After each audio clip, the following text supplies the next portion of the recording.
So first of all, welcome, Doctor Satoshi. Thank you. Thank you for having me. Welcome to the show. I seen your stuff on Instagram, and every single post that you're putting up on Instagram, I'm like, he is saying exactly what I feel, exactly what's in my head, and you're bridging the gap between finance and health, which is it's brilliant. So Thank you. if you wanna give us a bit of a quick intro, into who you are and what led you down the Bitcoin rabbit hole. Yeah. Thank you so much for having me. I'm really excited to be here. Really excited to get this information out there and yeah, like you said, bridge the gap between finance and health. And so I work as a doctor. I work as a hospitalist.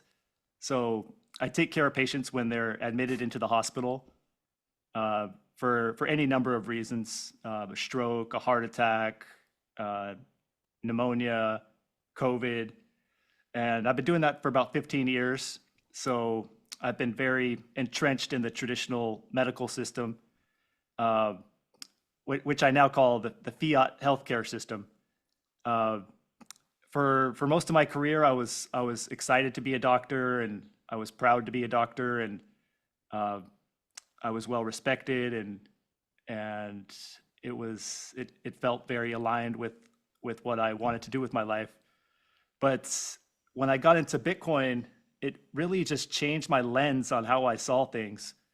And I saw healthcare from a very different lens. And it made me start questioning things and seeing how, in the same way that Bitcoiners can see how fiat money is so destructive, I saw how that fiat mindset was the exact same in healthcare. And the exact same reasons why we're against fiat healthcare and or why we're against fiat money and why we like Bitcoin, I saw that those are the same reasons why we should be very critical of fiat healthcare and start trying to take back our own health, because the incentives in fiat healthcare are not aligned with the individual. With fiat healthcare, it's all about corporations making money and top-down control from the government with their guidelines. And as as people in the world, we're used to outsourcing our our sovereignty to governments and corporations, and a lot of times we don't question it. I know that was the case for myself and other Bitcoiners. We never really questioned the money system. We just assumed that that's how it is, and we didn't think that there were negative forces behind that. But then once you see what's behind the fiat money, you start peeling back the curtain in other areas of your life. And I just happened to work in healthcare, and I was peeling back the layers in healthcare, and it's really kind of transformed my life path now. It's hard for me to devote my life force to the system that I know is not empowering the individual. Yeah, And so yeah, you have a really interesting take because, like you said, when Bitcoiners start to understand that the fiat money system doesn't really serve us and it's like a top down thing, then we get a bit of time and naturally we start to see other things and we just see yeah, systems of control that we've been, sort of just born into these systems and we don't get a choice. And then you start to look at, like, for me, it was the next thing I started to look at was fasting and nutrition and health through that lens. But obviously I'm not a healthcare professional, so I can speak to people and I can say, oh, I'm doing this fast and I feel great, and they'll say, but you need to eat this amount of food and you need to have vitamin C and all. And I say, but I feel great. And people sort of think I'm a bit crazy. And then I did the same with the carnivore as well. And obviously, I'm nobody to give anybody financial advice or health advice, but I can just say that I done these things and it improved my life. But it's really interesting to have you who you've worked as a healthcare professional, as a doctor, and for you to find Bitcoin and then to be in that position to be able to peel back the layers of that system that you were in. That's a really, really interesting, viewpoint to have. Um, I suppose what was it that when you were in that, what was it that drove you to actually move into the Bitcoin space and be Dr. Satoshi rather than just to be a doctor? in that system? Well, once I discovered Bitcoin, it just completely transformed my life. And the path I was on before just didn't make sense anymore. And with Bitcoin, it it really just compelled me to want to incorporate the Bitcoin ethos into my life path because I saw how much it changed me for the better, and I saw how being in the fiat system was was really just breaking my soul, and it was just an obvious um, natural progression of things unfolding. I Yeah. my soul just could not stay in that system anymore, and I was just so drawn to Bitcoin. And with Bitcoin, I just realized I wanted to make that into my life purpose. I wanted to embody the ethos of Bitcoin and spread this message and Yeah. just kind of show how your life will improve if you embrace the principles of Bitcoin in all areas of your life. You can apply it not just to your money. Your money is just the starting point. And I think there's a huge role for Bitcoiners to get orange pilled in other areas of their life. Because we typically think of the orange pill as just money. And we think once we figure that out, then then that's it. But the orange pill for money is really just the starting point. Yeah. Once you figure out the money, that's often what shows you that things are not as they seem.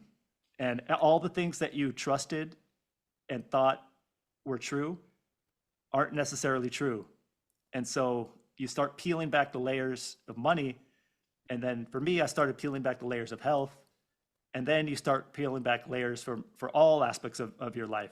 And it goes deep. Like for me, I started peeling back the layers of the role I've been playing in my family and realizing that that also was not, I was playing a role and as opposed to the truth. The Bitcoin ethos is getting to the truth of things. Like with fiat money, it's just it's not real. It's not based in reality. When you can print money out of thin air, you're just completely disjointed from reality. Yeah. And It's and then yeah, it's the ability to, so the thing that I always think back to, which is from before I even looked at Bitcoin, I've always, so it's, the this thing that energy excuse me, energy can't be created or destroyed, it can only be yeah, transferred. So that's always been in my mind. And when I looked at Bitcoin and learned about the fiat system and the way they just create, so obviously I studied money as well, and you think about money in terms of energy, you know, and it's like, how can they yeah. create this money out of nowhere? They It's not possible, because if you believe that energy can't be created or destroyed, it can only be transferred. So when they're printing all that money, where is that coming from? And I didn't know, but now from just looking at Bitcoin, because obviously you come in because the numbers going up, and you realize, this thing has been designed to go up in value over time, and you're like, you get a bit comfortable, but you start looking more at it and you start to realize that there is so much wrong, or the word that I would use in this world is, there's so much things that are unnatural. It's such an Hmm. unnatural way of living, the way we live. Yeah. And I often think sometimes it's like, there's a lot of like mental health and anxiety and all these sort of things, and people say it's social media, but I think back to like 100 years ago, people weren't worried about, oh, do I have to pay my tax, and do I have to do this or do that. They just lived in the present moment. And I think that's the Hmm. way we're supposed to be. It's only like this little experiment that we're living in of the past, what, 100 years or something. It's when people look back on this time, they're going to be like, what a weird experiment that those humans lived through. It's such an unnatural way to live. And I think that's a bit deep, I suppose, but it's like Bitcoin led me to that thinking and give me the confidence and conviction to be able to talk that way with other people, usually Bitcoiners, Hmm. but now I speak to other people, and they do just think, what are you talking about? Like, you're not wise. You're not wise. But that's kind of why I had the podcast, because I need to have these conversations with other Bitcoiners, But would you agree with me that the system that we live in, these systems are unnatural? 100%, and that's a huge thing that draws me to Bitcoin, that fascinates me about Bitcoin, is it's a return to natural law. There's natural laws that exist in this universe, and if you return to the natural law, a lot of problems will just auto correct. The world operates on natural law. Nature operates on natural law. You don't see this huge distortion in other systems in the world. It's exactly like what you say. It's a huge distortion from reality. And when people are disconnected from reality, it really disconnects us from our soul, because we can't really distinguish what's real and what's not, and that is so unhealthy for your soul. Yeah. When when you return to reality, back to natural law, it it it creates this harmonization of the energy, and you can feel that energy not only outside of yourself, but it also is inside of yourself. You become more coherent, and if once we go to a full Bitcoin standard, we're going to be so much more in tune with this natural law, and people are going to feel so much more at peace. Mm. Already, people that have made this shift and have moved their energy from the fiat system into the Bitcoin system. And I love how you talk about the energy, because that's what this is. Your money is a representation of your energy, of your life force, and you could choose to put it in the fiat system. And before that was our only option, but now we have an option to move our energy out of that corrupt, unnatural fiat system and move it into this Bitcoin system, where you are aligned with natural law, and you can escape that distortion. And when you get out of that distortion, you feel it in your body. You feel it in your nervous system. In the fiat system, you're wrapped up in the distortion, which causes stress, and your body can feel that it's just out of alignment. But when you put your energy into the Bitcoin system, and I hear this from so many Bitcoiners that I talk to, they just feel more at peace. Your nervous system is regulated. You feel less stress, and then when you're at peace, you can actually hear what the universe is trying to tell you. When you're just in that stress mode, you're just trying to survive each moment, um, moment to moment. But when you can be at peace, you can just be still, and the universe can then talk to you and guide you. And it's kind of metaphysical and spiritual, but that is what really fascinates me and draws me to Bitcoin, is that spiritual aspect to it. Yeah. Yeah. It's funny because, you know, Bitcoin draws in a lot of different people. And usually it's like, I think it began before I get into Bitcoin, it was like the tech guys, and it was like this nerdy thing for the tech guys. Yeah, And then it was the finance guys. So when I came in, it was like I was in groups and it was a lot of financial people. And yeah, the people that I were following it was all about the finance, big finance. And, you know, recently we had the big institutions come in. But for me, Bitcoin draws in so many different people from so many different areas. Like you're coming at it from healthcare, and mhm, I just think like when you're talking about it being spiritual. I actually used to do a different podcast with a co-host of a podcast, and it was called "Are We the Crazy Ones?" Okay, and it was pretty much it was pretty much I had a cousin, and he was going the spiritual path, and he was looking at like UFOs and aliens and the metaphysical and where do we go when we die and all this stuff. And he used to have these conversations with me, and I would just, you know, talk to him about stuff. And he was like, how do you know this stuff? How do you feel this stuff?" And I'm like, "I don't know. It's just in there. It's just I ponder a lot of stuff. I'm a critical thinker, and I think deeply about stuff." And he's like, "I'm trying to read this book about Nietzsche and I'm trying to do this and Carl Jung, and I'm trying to put all this stuff together." And I just was able to have it, you know, a natural way of understanding this stuff. So when I was doing this podcast anyway, a lot of the stuff would come up, and I would always be saying like, you know, I think like Bitcoin is like I think Bitcoin might be like Bitcoin spiritual. Bitcoin is like mhm, the only thing that's true, because obviously in that podcast we're trying to find out, is this true, is it not true? And I'm like, mhm. the only thing that I'm confident that is actually true, 100% truth, is Bitcoin. And then I talked a Yeah, little bit about Bitcoin there, and then we were talking about other things, but I kept finding my mind always coming back to that thing that we say, you know, Bitcoin fixes this. There was every topic from aliens to God to whatever politics. I was like, Bitcoin fixes this. Bitcoin is the answer to this. Because we were talking about all the things that are wrong in society, and I was like, if you could just look at this a little bit more deeply, it's not really to do anything to do with money. It's about so much more. So it's I really like that you're talking about your soul, and you're talking about Hmm. this being a spiritual thing, and that's what I feel. And I think kind of because I came into this with a lot of people that were finance focused, I even as a Bitcoiner find it difficult to speak in those terms with those Bitcoiners because I think they've gone in deep enough to understand it as a money and as a financial tool, and they don't need to go any deeper. Whereas I, I'm still quite young. I can make mistakes finance wise because I'm going to be able to correct those mistakes. I've got plenty of time until I retire. So I think about it in all these deeper levels, like the health and the fitness and spirituality side of it. Like I even joked Yeah. one time, uh I even joked one time, I was like, I think Bitcoin could be the second coming of Jesus because it arrived and it made the world a better place. So it's really interesting that you think you talk about it in those terms. Yeah, yeah, there's something very deeply spiritual about it. And what you just said about how it just arrived in the universe at the perfect time, right when we needed it the most. It just arrived out of out of nowhere. It has this mythic origin story, and it just got dropped for humanity.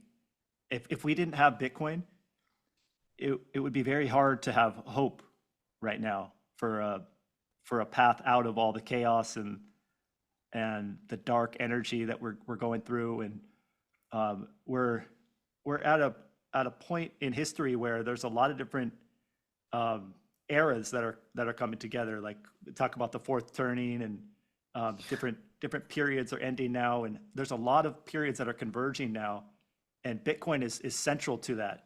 It's core to this awakening that humanity is undergoing, and it's Yeah. it's going to be chaotic, but with Bitcoin, there's a potential that we can move out of this chaotic time into this more peaceful world and this better world, and we can hopefully minimize violence and minimize destruction because we have Bitcoin. If we didn't have Bitcoin, I think things would be looking very bleak right now, and things would probably look very bad, Yeah. which is what happens. There's society goes through cycles, and things blow up and then gets rebuilt. Yeah. So that's just the natural cycle of things. But with Bitcoin, we don't necessarily have to blow up this cycle. We can transition onto this new path. Yeah. And I feel it. A lot of people are waking up, and there's this global awakening that's happening, and Bitcoin is central to that. Yeah. And one of the key things as well, I know it's probably a lot of people are probably listening to this and they're just hearing about Bitcoin for the first time, and they probably don't understand why we know that it brings hope to the world, and why when the world is basically going to shit around us and there's a lot of bad things happening, and Bitcoiners are like, just keep stacking sats, everything's fine. We know Yeah. we know life's getting better. So a lot of people probably don't get why we have that sort of understand. But I think for me, one of the key things was when I figured out that Bitcoin actually disincentivizes violence, and how wars are funded through printing money. Like it used to be that if a country wanted to go to war, they had to get a wealthy landowner and convince them to fund the war. And then after that, we brought in the tax system, and then we could just tax the citizens, and they would pay for the war. But now uh, people aren't going to pay for war through tax. So what they do is they just print money, and there's endless war, and Hmm. people don't realize that. And if we step out of this system and use a new system, we take away the power for them to print money and to go to war. And so there's there's a you can look into this. There's a whole big deep rabbit hole of how this happens, but that's the basis of it. If we move to a new system, we actually could bring about a more peaceful world because Bitcoin disincentivizes violence. If I own Bitcoin and you own Bitcoin and I have no way to get your Bitcoin from you and you've no way to take my Bitcoin from me, which you know is true, then why would I go and try to do you harm? Because I don't gain anything. So So yeah, by people learning about Bitcoin and understanding it, that is a very real thing that we could like. I believe as a Bitcoiner, the reason why I want to talk to people about this, not in terms of money, but just in terms of what it actually is and how it can change the world. It's I'm doing my little part to create a better world. And we see now a lot of stuff on the streets. People are protesting different things and they're waving flags and they're getting angry with other people. And I'm just sitting back going, that is such a waste of your time. It's such a waste of your energy. Hmm. And Hmm. you're actually probably making yourself sick, being around all this negative energy. When if you just would come over here and just look at this thing and understand how the world works. Because if you don't get out of that loop, you're always going to be trapped in that loop. And now for me, Bitcoin allows us to think more in the future. And I'm thinking in terms of my two kids. I have two small daughters. And I'm like, even if this world doesn't come about in my generation or my time, I really, really want to know that I did the best that I could do to not leave this shit world that my kids have to pick up the can. Because I think the generation that came before us, they didn't take responsibility No, yeah. and they just had a free lunch and they were having to pick up the can. And you could complain about Hmm. it, but we're not. We've got this new thing and we're doing something about it.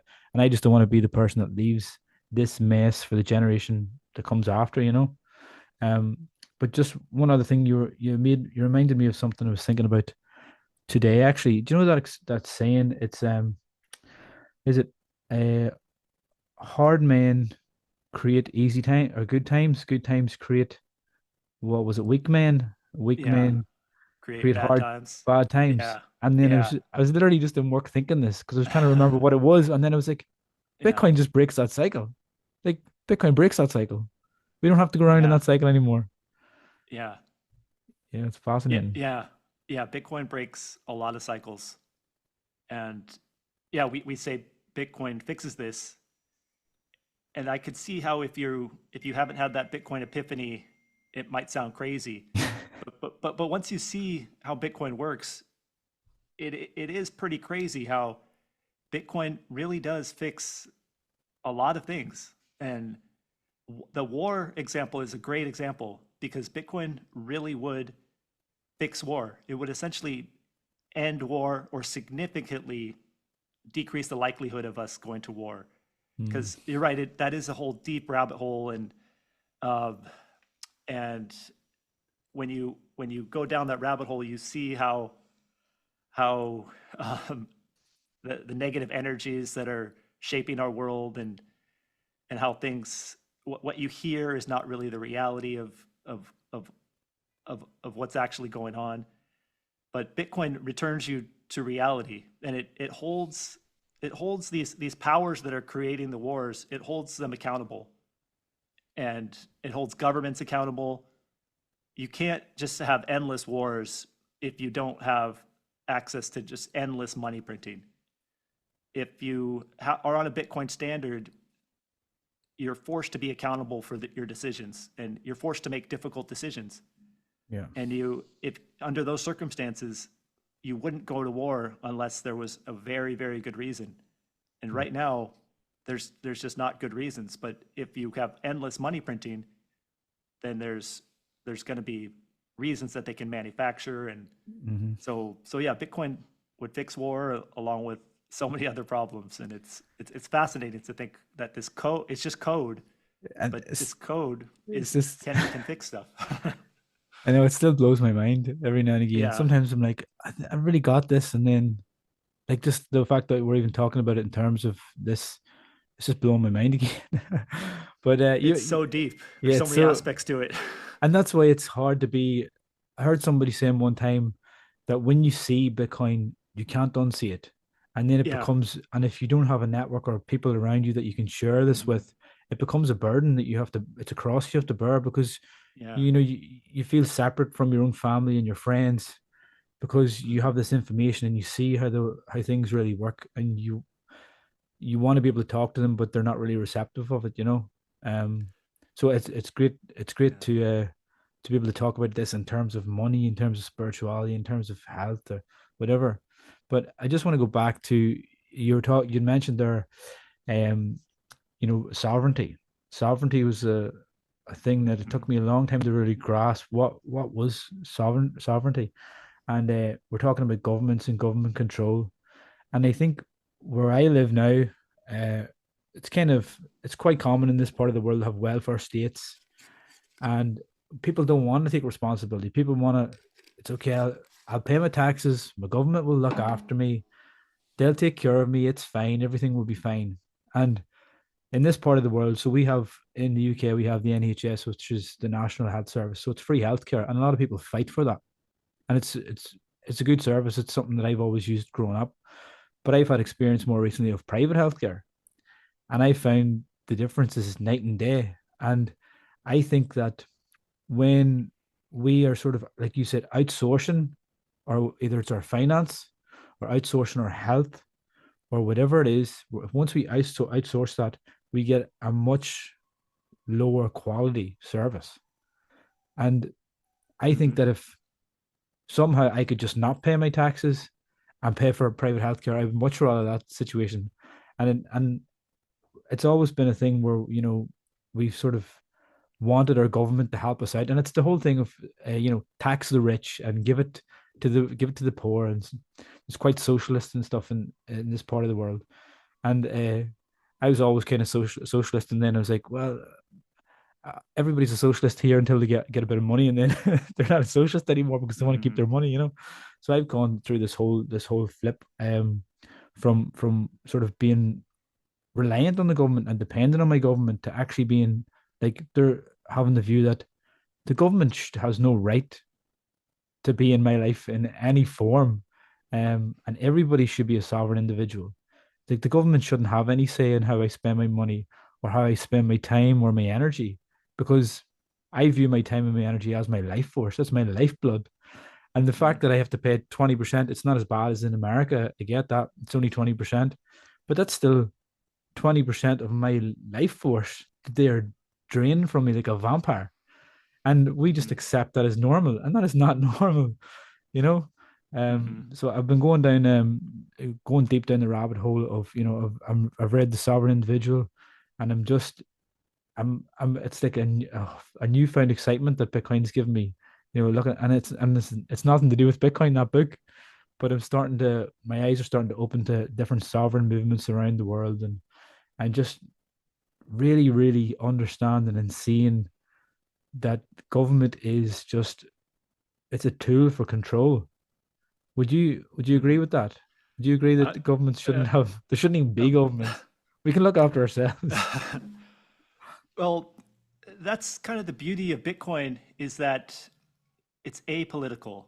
It doesn't matter whether you're left or right, socialist, uh, capitalist. It kind of transcends the realm of politics, and that really resonates with me because I've always um, been turned off by politics and always saw how each side is just kind of a different side of the same coin, and Mm, it's kind of um, a a tool to create divisiveness between amongst the people, and um, that's what draws a lot of people to Bitcoin is that you don't have to get wrapped up in politics, and uh, this Bitcoin ethos and philosophy kind of fixes the problem with the polarized political parties.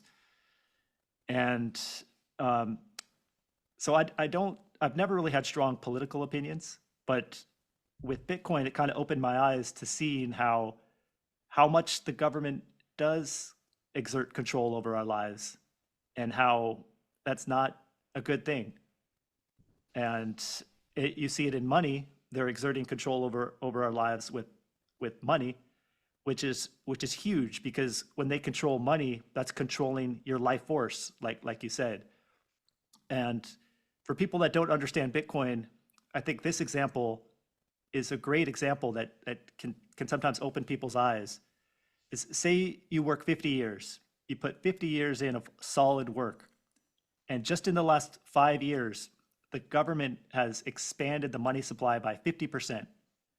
So that means that if you worked 50 years and put all your life force into that, the government prints 50% of the money supply over a 5 year period. that decreases your purchasing power by essentially it wipes off 20 of the years that you worked. So it's essentially like you worked 30 years. So if you look at it like that is just not right. They stole all that life force. 20 years of your blood, sweat, and tears is just erased. And in such a surreptitious way, because you have the same amount, so you don't realize that you lost 40% of your life force. But that's essentially what it is, and that's why we say it's theft. Yeah. And so, yeah, the government has control of your money, which is essentially your life force. And then from what I've seen in healthcare, the government has control over your health. They put Yeah. out these guidelines that don't serve you. The guidelines, like for instance, the food pyramid, you assume the government has your best interest, and if you follow the food pyramid, you're going to have optimal health. But it turns out the food pyramid is not about your health. It's about what lobbyists were able to lobby in and put in to the food pyramid to convince you that it's healthy when really they just wanted to sell more wheat and more grains. And so that's not right for the government to control your health, because your health is also a part of your life force. So if the government is exerting control of your life force, which is your soul, which is spiritual, that's where I start to realize how wrong it is, Yeah. because we're spiritual beings, and for our life force to be negatively impacted by government policies that actually do not have our best interest, that is something that we need to be aware of. And Yeah. because awareness is the first step. Once you're aware, then you could navigate away from these things and start taking control. And yeah, so money, health, and then it gets even deeper too if you think about your thoughts.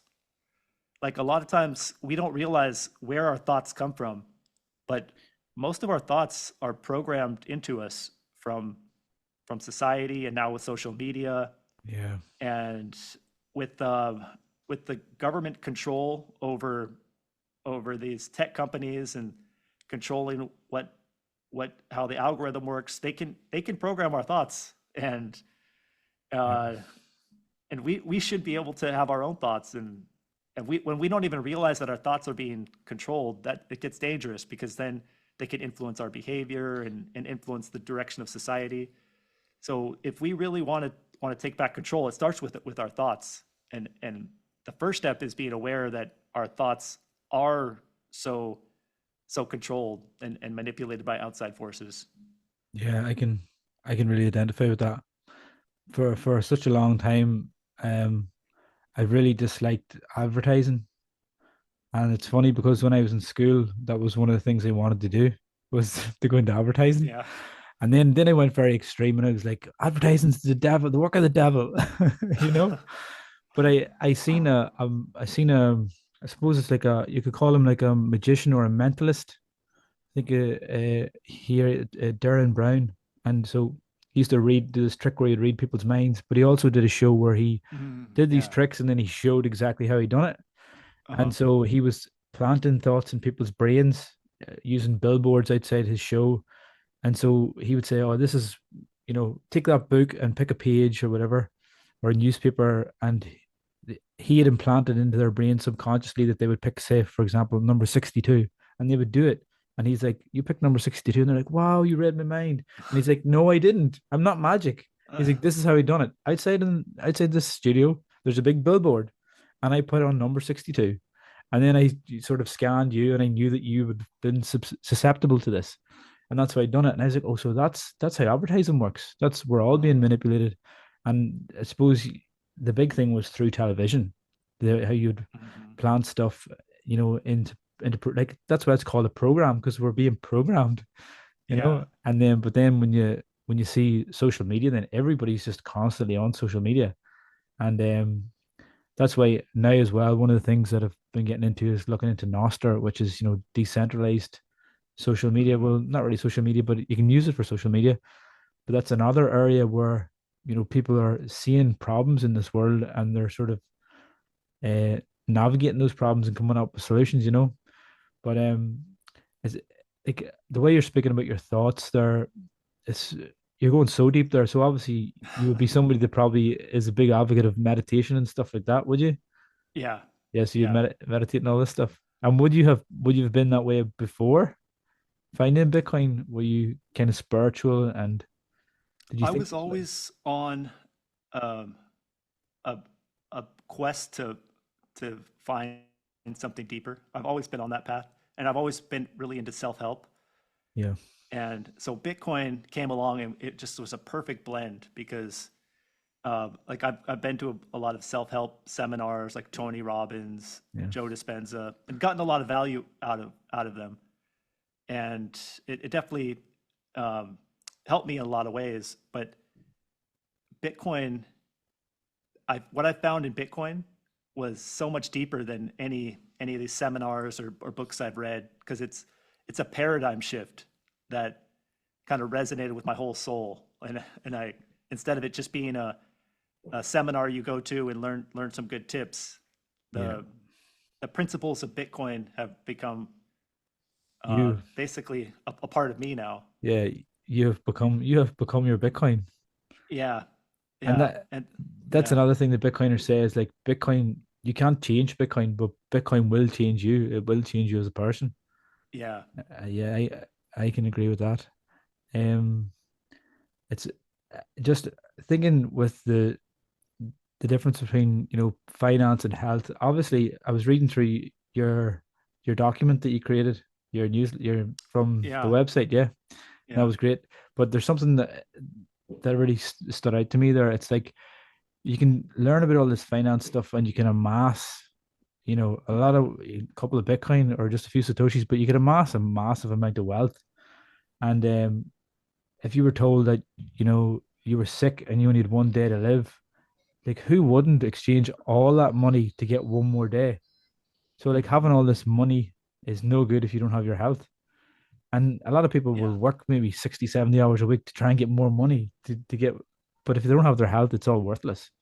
And I hmm, think it's great because now you're there putting the message out that, we should be focusing on our health as well. But not only that, the traditional system of what we're told, like the food and, take this medication, it's all sort of treating the symptoms rather than being preventative. So now we're able to, stack sats and now come to someone like you and say, like, I want to live a long life. I want longevity in my life. Uh, hmm. so we can go to you and you can help us with that. Um, when you're speaking to people about this, are you speaking to other Bitcoiners about this stuff, or are you talking to your normal patients about Bitcoin? Like, are you talking health to Bitcoiners, or are you talking Bitcoin to your patients? What way does that work? Well, I have been so entrenched in the fiat world my whole life. So this shift that I've made to to becoming Dr. Satoshi and spreading this message is a new thing. So I'm still trying to sort that out, and it's a really fun journey. And I was facing this thought that you brought up is, am I going to be in the fiat world and teaching fiat people about Bitcoin, or am I going to go into the Bitcoin world and teach Bitcoiners about health? And so I'm still trying to figure out exactly what my path is and what my role is. And I've been, because there are hardcore Bitcoiners who just exit fiat and they're living in the Bitcoin world, and that's a beautiful thing. And we need people like that, because you can go to a Bitcoin standard now and live in the Bitcoin world and live in that reality and that energy. And that's there's a lot of merit to that and a lot of benefit to that. But I think for someone like me, I think we need a bridge. We need people who are in both worlds and can um, can be the intermediary between both worlds. And we need people who understand Bitcoin to guide people from the fiat world into the Bitcoin world. And um, and we need to teach these Bitcoin principles to fiat people. But just the reality of the world that we're in now is it's going to be a transition into this Bitcoin world. It seems pretty inevitable that the future is Bitcoin, and we're going to experience hyper Bitcoinization. But the question is how long is that going to take? And it could take a long time. But So if it does take a long time, we're going to need to have this middle path where people can ease out of fiat and into the Bitcoin world. Uh, and so, just as an example, I'm still working in the hospital. I still do some shifts in the hospital because I think there's value in bringing my Bitcoin mindset into the fiat world. So I still have certain protocols I have to follow, and I still do things in a fiat way, which frustrates me at times. But I try to inject a little bit of Bitcoin mindset into my interactions with my patients, and the Bitcoin mindset, it translates so well to health, because one thing that happens when you have the Bitcoin mindset is you adopt a low time preference, which essentially means you're thinking long term. And what's more long term than your health? So Bitcoiners, when they stack sats, they adopt this mindset of thinking long term. And if you adopt that mindset with your health in terms of stacking your behavior, stacking your habits, and not necessarily seeing the results right away, but just having faith that over time, those habits that you're stacking are going to lead up to long-term vitality. And that's the ultimate low time preference mindset, which leads to low time preference behaviors. And that's the huge overlap between the Bitcoin mindset and health. Yeah. Well, one of the things actually that helped me understand the proof of work around Bitcoin, sorry, was um that if you don't do the work, you don't get the Yeah. results. And that's like if you Hmm. don't lift the weights, you don't get the muscles. You know Hmm. what I mean? If you don't go for the run, you don't improve your cardiovascular system. You don't if you don't do the work, you Yeah. don't get the results.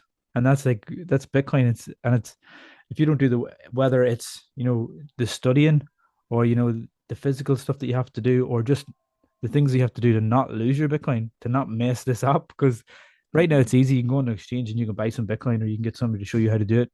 In the future, I don't think that we're going to be able to do that. We're going to have to provide value to do that. We're going to have to do the Hmm. work to get the results. And that's why it's going to be a better world. But it's one of the that was one of the things that helped me understand the proof of work. So it's good now that I'm starting to think about coming back to thinking about it in terms of health. And I mentioned at the start there that I've done a bit of fasting. So I've done like intermittent fast, and then I've done like longevity fast, which is like a 5 day assisted fast. So I could eat a certain amount of food over 5 days. And then more recently I'd done the carnivore diet just as an experiment. I'd done it once and then I'd done it again. And then as in the middle of that carnivore, I done like a 3 day fast. I felt amazing. I felt like, why am I not being told about this stuff? And it was almost like it was a spiritual experience. Like I was Hmm. texting my cousin who was the co-host on that other podcast I was talking about. I was like, this is a spiritual experience that I'm having here. This is like, I don't need food. And it just makes you really wonder, like, Hmm. do the people that are instructing us on how to live our life really not understand this stuff, or do they, and they're actually suppressing it? It's just sometimes I don't want to think too much about it because then you can think about that negative. Why are they Yeah. doing this to us? Yeah. But it's just having the awareness of this is the way things are. Uh, but actually, we don't have to go along with this. We can make a change. We can do something different. Hmm. It's just it's a brilliant thing to have. And like at the start there, I was like just having that realization again. It's like, holy shit, this thing is actually perfect. This thing is perfect. You know. Yeah.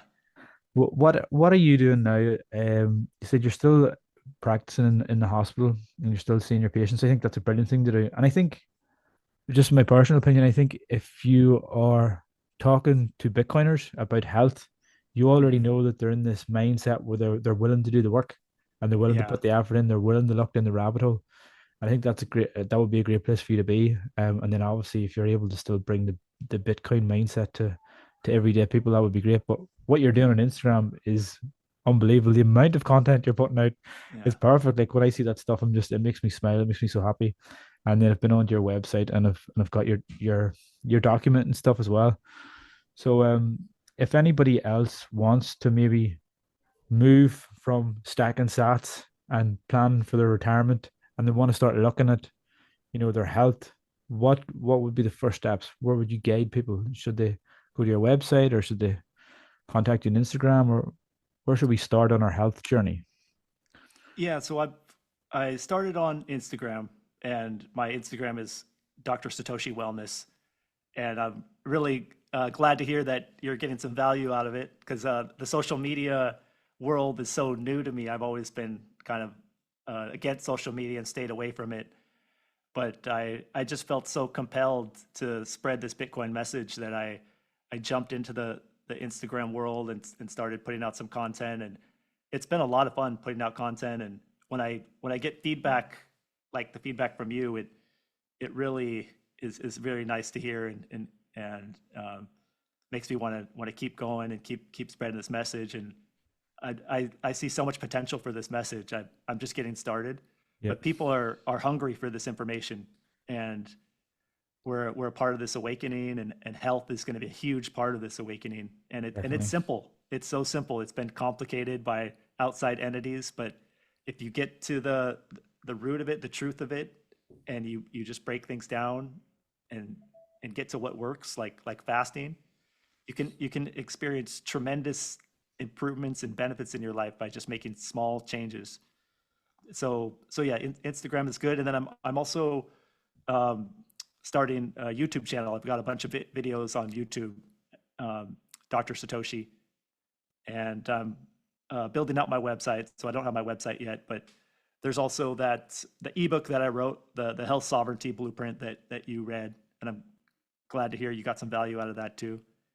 And yeah, there's going to be a lot of stuff coming out because uh, Bitcoin has just invigorated my soul, and I just feel like there's so much stuff that I want to put out there. And uh, Yeah, yeah, yeah, brilliant. Just I'm going to leave you with two yeah, things here. Do you have Noster, or do you know about Noster? Have you heard about Noster yet? yeah, yeah. I, Yeah, I have a Noster, you and have a I Noster. definitely see the value of that, especially Yeah, going into the future. because I I was actually speaking with another actually had him on the podcast, a guy called Alan Bryden, and he's an optician, and he had mentioned that he was using Noster with some other guys to work on like decentralized healthcare solutions. So that could be mhm, something that you could look into. You could maybe find out more about him or what he's doing there. yeah, But it seems like you can use it for so much, not just like a social media app. But yeah, the other thing I want to leave you with here is so we talk about AI, okay? And I was talking to, well, not last podcast that I was doing, I was talking to my cousin, and he was saying that, AI is going to learn from us and from us on the internet. And there's so much negativity on the internet right now, so much badness on social media, so much hate, so much fear. And that's not a real reflection of us as human beings. It's like this extreme version of us. That's like all the negativity is pushed onto social media. And that's what AI is going to learn. And so instead of us saying, "Oh, I don't like social media, I don't want to be a part of social media, I don't want that negativity in my life," what our role has to be is to spread love, to spread positivity, to get on there. And when somebody's being negative, be actually, put some love on there and actually try and counteract that negativity. And then maybe the AI is going to pick up on that. So it's like mhm, we've we've let we've let social media. If you imagine social media is like a garden, and we've let the weeds grow, and some people are just like, I'm not even going to go to that garden anymore. Let the weeds take it. Let the thorns take it. We probably should be going on there and spreading love and mhm, positivity. And that's what you're doing. Like you said, you weren't much into social media, but now you're on Instagram, and every time I see your stuff, makes me happy. You know what I mean? I feel the love. So keep doing what you're doing. Just I think it's the perfect thing to be doing. And I'm just trying to do this podcast and put up a few posts, and hope my friends don't think I'm this crazy Bitcoin guy. But what you're doing is brilliant. So I really appreciate you doing it, and hopefully. Yeah, hopefully the website takes off and the YouTube and everything, and hopefully soon I'll be able to meet you in person, um, yeah. at That'd a be great. at a Bitcoin conference somewhere. Yeah, there's something about the energy that Bitcoiners exude. Though, kind of like you mentioned earlier, how it's kind of a sad place to be when you discover this stuff and you don't have people in your life you can talk to. So I just recently started going to Bitcoin meetups locally, and it really changed my life. It's being around other Bitcoiners and feeling that energy is such a beautiful thing because Yeah, we all see things the same way, and we all want to see the world get better, and it's yeah, so nice to connect with other Bitcoiners. And I love that message that you ended with in terms of we need to put this energy out there, even if it's not what we're used to or what we thought we were going to do. Yeah. When Bitcoin touches you, you kind of feel compelled to spread that energy to others in whatever way you can. Yeah. I feel Yeah. as a Bitcoiner personally, I have a moral obligation to Yeah. tell people about Bitcoin because I Yeah. explained it to a friend last week. He was talking to me and he's like, "Are you talking about that Bitcoin again?" And I was like, "Look, I'm going to explain it this way. If I find out that there's a meteor going to hit the Earth, do I sit in my house and not tell anybody, or do I go out into the Mhm. streets shouting about it and run the risk of people thinking I'm crazy? Like when the Yeah. meteor hits, what's going to make me feel better? Am I going to feel That's a better?" great, I love that analogy. And that's It's that's the so way. true.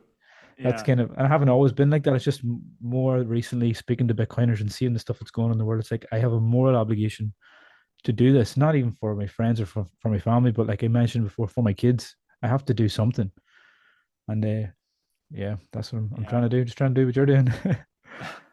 So Yeah. For whatever reason, we we're lucky enough to be able to see this. yeah, I often think about this. so do I. Why are we able to see it and other people don't? Because once you see it, it's so obvious, and you think, how are they not seeing it? But what was it about the people that do see it that allowed us to see it? It's kind of an interesting concept. Yeah, I actually think about that a lot too. Yeah, and different Yeah. aspects of my life, but especially in Bitcoin. Why did I get this gift to see this, and why don't other people? And Yeah. you know, what type of person do I have to become to be able to go and help other people see it? It's going back to the spiritual thing. It's almost like the disciples or something. It's like not to get like egotistical or anything, but Yeah. it is something on those levels. It causes you to think a lot. Well, that's all I'll say. But I've struggled with this too. Like, is it our duty to get other people to see it? Because oftentimes it's a very difficult task, and it's you Yeah, don't necessarily. it could be the It's it could be the yeah, wrong it could be the wrong focus for our energy. It could, yeah, because there's the idea that people will get it when they're ready, and yeah, if they're not ready, maybe it's not our job to force them. But yeah. What was it it's that just what was it that Satoshi says? If you don't get it, I don't have time to explain it to you. Something like that, wasn't it? yeah, yeah, Sometimes I get that too. Have that like, if you don't get it, I'm done with you. yeah. And they say it's an ego test more so than an IQ test, because you Yeah. have to drop everything that you thought you believed, and you have to drop your worldview and admit that you were Mhm. wrong about things. Yeah, I said this before in the podcast. Bitcoin humbled me. Because Yeah. I said I trying to disprove it, and then I had to go. Either I'm going to keep saying no, Bitcoin's a scam, and I'm going to stay on the path that I am, which was in traditional finance, or I'm going to say everything that I've grown and understood and spoke to other people about and tried to convince them was true. Actually, that was all wrong, and I'm going to stop here and start again, Mhm. and it does humble you, So Yeah. it's something that we all kind of have to go through, and that's the great thing you're saying, like the energy that you get from different Bitcoiners. It's because when you walk into a room of Bitcoiners, nobody is there by mistake. Everybody has come on this journey. They've all had to Mhm. go through this process, so we're all kind of on an even level. I Mhm. think of it sometimes as people that maybe go to battle and then they share this kind of Yeah. Yeah. the shared trauma or whatever. It's a bit dramatic, but they have Yeah. something that nobody else understands and nobody else kind of has experienced yet, and that's kind of what it is for me. It's just we're all on a we've it's kind of this is going to sound really egotistical, but it's kind of a higher level of consciousness in a way. For me, I'm more aware, Yeah. I'm more awake, I'm more conscious to the world. So Yeah. yeah. I suppose we'll wrap that episode up now. Okay. And Yeah. if you want to just once again let people know where's the best place to reach you, and then we'll end it there. Yeah. Yeah. Thank you so much for having me on. I Pleasure. really enjoyed this conversation, and I actually hope we can do it again sometime. Yeah, definitely. It's We come yeah, back on yeah, again and we'll get yeah, deep. So we capped it at like an hour this time. You want to yeah. do 4 or 5 hours? We can do it. We can do I four could, or five yeah, hours. yeah. Let's do it. I mean, there's the Lex Friedman podcast. Have you seen Yeah, those? Sometimes they yeah, go for like 5 hours. yeah, yeah. But yeah, people can find me on YouTube. I'm really trying to focus a lot of energy on my YouTube, Doctor Satoshi, and then Instagram, Doctor Satoshi Wellness. Brilliant. Thanks, Dr. Yeah. Satoshi. All right. Yeah. Yeah. Take care. Have a good I'll see you weekend. soon. Thank you, you too. All right. Bye. Bye.